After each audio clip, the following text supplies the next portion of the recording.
네, 미국이 유엔 인권이사회에 정식으로 복귀합니다. 트럼프 행정부 시절 탈퇴한 지 3년 6개월 만으로 중국의 인권 문제를 최우선적으로 다루겠다고 밝혔습니다.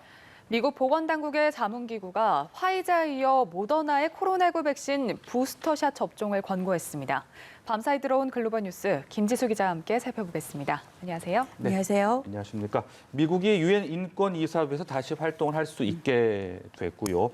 무엇보다 중국의 인권 문제를 가장 먼저 다루겠다고 밝혔다고요? 네, 트럼프 행정부 시절 유엔 인권이사회에서 탈퇴한 미국이 3년 반 만에 정식으로 복귀합니다. 미국을 포함한 18개국이 유엔 인권이사회 이사국 투표를 통해 차기 이사국으로 선출됐습니다. 미국은 내년 1월부터 인권이사회 이사국으로서 3년 임기를 시작할 수 있게 됐습니다. 지난 2018년 6월 당시 트럼프 대통령은 인권이사회를 가리켜 위선적이고 자기 이속만 차리는 조직이라며 비난했고 전격 탈퇴했습니다. 당시 미국은 인권을 탄압하는 중국이 인권이사회에 가입한 것에도 불만을 드러냈습니다. 바이든 행정부가 출범한 직후였던 지난 2월 미국은 옵서버 자격으로 인권이사회에 다시 발을 들였고 이번 표결에 따라 내년부터는 47개 이사국 중 하나로 목소리를 낼 수 있게 됐습니다. 미국은 유엔 인권이사회에 복귀하기 무섭게 중국을 겨냥했습니다. 린다 토머스 그린필드 주 유엔 미국 대사는 이사국으로서 맨 처음 우리는 아프가니스탄, 미얀마, 중국 등 상황이 절박한 곳에서 달성할 수 있는 일에 초점을 맞출 것이라고 말했습니다. 지난 3년 가까이 미국이 자리를 비운 사이 국제 무대에서 영향력을 끌어올린 중국을 견제하는 발언으로 풀이되고 있습니다. 최근 중국은 벨라루스, 베네수엘라 등 우방국들을 내세워서 홍콩, 신장, 위구르, 티베트 등에서 제기된 인권 침해 논란과 관련해 자국을 옹호하는 성명을 유엔 인권이사회에 돌리기도 했습니다. 따라서 내년부터 유엔 인권이사회에서 미국과 중국의 충돌이 예상되고 있습니다. 또 미국이 중국뿐만 아니라 또 북한의 인권 문제에 있어서도 어떤 목소리를 낼지에도 관심이 쏠리고 있습니다. 네, 이처럼 이 바이든 행정부 들어서 전 행정부인 트럼프 행정부 지우기에 열을 올리고 있는데 곧 조만간 세계무역기구 WTO에 대한 입장에도 변화가 있을 거다 이런 소식도 들려오네요. 네, 미국의 무역대표부의 대표가 세계무역기구 WTO에 대한 미국의 입장에 변화가 있을 것임을 시사했습니다. 미국은 그간 WTO의 분쟁 해결 절차가 공정하지 않다며 반발했습니다. 그런데 캐서린 타이 미 무역대표부 대표는 WTO가 분쟁 해결 과정에서 오래 걸리고 비용이 많이 들며 논란이 많은 소송과 같은 꼴이 돼버렸다고 지적했습니다. 그러나 그는 더 유연한 WTO를 만들고 전체적으로 문제에 접근하는 방식을 바꾸며 투명성과 포괄성을 개선하고 심의 기능을 복원한다면 이 기구를 개혁할 수 있는데 성공할 수 있다고 말했습니다.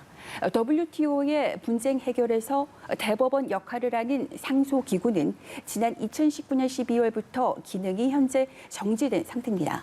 규정상 판사격인 상소위원 3명이 분쟁 한 건을 심리하는데 WTO의 불만을 품은 미국의 보이콧으로 후임 인선이 막히면서 위원 정족수 부족 문제가 발생했기 때문입니다.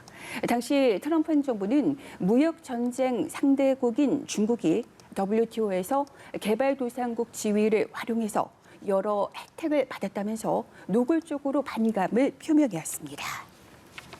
네. 이어서 경제 소식도 전해드리겠습니다. 국제 유가가 급등하다 보니까 인플레이션 우려의 목소리가 커지고 있는 것 같아요. 네, 국제통화기금 IMF는 각국 중앙은행을 향해서 인플레이션 경계심을 가질 것을 주문했습니다. IMF는 국제통화금융위원회 회의 후 공동 성명을 발표하면서 원자재 가격 급등과 공급망 교란 속에 이 같은 노력이 필요하다고 밝혔습니다. IMF는 세계 경제가 회복하고 있지만 국가 간 차이도 있다면서 정책 초점을 위기 대응에서 성장 촉진, 또 재정의 장기 지속 가능성 쪽으로 전환할 필요가 있다고 당부했습니다. 또 중앙은행과 관련해서 물가 움직임을 모니터링하고 인플레이션 압력을 검토할 것을 요청했습니다. 다만 현재 인플레이션이 코로나19라는 특수한 상황에서 비롯된 요인들과 연관된 것임을 의식한 듯 일시적인 것이라고 봤습니다. 하지만 물가가 예상치를 벗어날 위험이 구체할 경우 적절히 행동해야 한다고 강조했습니다. 미국 월가에서 불황 속에 물가가 상승하는 스태그플레이션에 대한 우려가 확산하고 있습니다. 뉴욕타임스는 스태그플레이션 등 경제의 불확실성 우려가 최근 주식시장에서도 영향을 줬다고 보도했습니다. 올해 미국 경제가 코로나19 충격에서 벗어나면서 나스닥과 스탠더드앤드푸어스 500 지수 등이 최고치를 경신했지만 최근 이 같은 추세가 꺾였다는 겁니다. 투자자들이 가장 주목하는 건 물가 상승입니다. 지난달 소비자 물가지수는 1년 전보다 5.4%나 올랐습니다. 특히 투자자들은 최근 7년 만에 최고치를 기록한 유가 동향에 주목하고 있습니다. 역사적으로 볼 때 스태그플레이션은 유가 파동과 연관되는 경우가 잦았다고 전문가들은 설명하고 있습니다. 네. 자, 그리고 미국의 코로나19 관련 소식 알아보도록 하죠. 미 보건당국의 자문기구가 모더나 백신의 부스터샷 접종을 권고를 했다고요? 네, 식품의약국 FDA의 자문위원회가 화이자에 이어서 모더나의 부스터샷을 접종을 권고했습니다. FDA의 자문위원회는 모더나 백신 2차를 맞은 지 최소 6개월이 지난 65세 이상 고령자, 또 기저질환이나 직업적 특성으로 감염 위험성이 큰 사람들에게 정규 투여량의 절반을 부스터샷으로 맞추라고 승인했습니다. 이에 따라 미국에서는 화이자뿐만 아니라 모더나 백신을 2차례 맞은 사람 가운데 고령자와 고위험군도 부스터샷을 맞게 될 것으로 보입니다. 다만 앞으로 FDA가 자문위 권고를 바탕으로 모더나 부스터샷의 긴급 사용을 승인하고 미 질병통제예방센터 CDC가 접종을 권고하는 절차를 밟아야 합니다. 자문위의 접종 권고 결정은 순탄치 않았습니다. 자문위원들은 회의에서 부스터샷의 타당성을 입증할 더 확고한 데이터가 부족했다고 비판했습니다. 그러니까 임상시험의 표본이 너무 적었다는 겁니다. 또 이미 화이자 부스터샷을 승인했는데 어떻게 모더나 부스터샷을 승인하지 않을 수 있느냐, 이런 의견도 나왔습니다.